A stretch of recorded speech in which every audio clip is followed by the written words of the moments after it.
ప్రస్తుతానికి మేయర్గా పనిచేస్తున్న వసీం గారికి ఒకటే వినియోగించుకుంటున్నాము.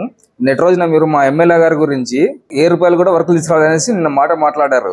రండి మేము చూపిస్తాము. ఇదే రామ్నగర్లో 80 ఫీట్ రోడ్లోనే 26 లక్షలతో వర్క్ జరుగుతుంది. బీటీ రోడ్డు రుద్రంపేటలో చేస్తున్నాము. కనీసం మీరు మీ డివిజన్లో నువ్వు కార్పొరేటర్ గెలిచి నువ్వు మేయర్ అయ్యావు. నువ్వు ఉన్న ఇంటికాడ ఒక్క రూపాయి పని చేస్తే ఫస్ట్ చూపియండి. ఫస్ట్ మీరు చూపించండి, మేము చూపిస్తాం మా ఏరియాలో ఎక్కడ వర్కులు జరుగుతున్నాయి అనేసి. పక్కన కార్పొరేటర్లు అందరూ ఉన్నారు కదా, వాళ్ళ డివిజన్లో వాళ్ళ సొంత డివిజన్లో ఎన్ని లక్షల వర్కులు చేశారు ఒకసారి చూపించగలరా మీరు? నేనున్న డివిజన్లో ఇంతవరకు ఒక రోడ్ వేయలేదు, ఒక సీసీ రోడ్ వేయలేదు, ఒక కాలువ వేయలే. మంచి ఉన్న కాలువలు కూడా బాగుండే కాలువలు కూడా పడగొట్టి వంకర టిక్కలు చేస్తారు మా ఏరియాలో. మేము చూపిస్తాము. మీ అభివృద్ధి చూపించండి, మీరు ఎక్కడ చేసినా చూపించండి. మా ఎమ్మెల్యే గారు అభివృద్ధి చేస్తుంటే మీకు ఓర్పు పడడం లేదు.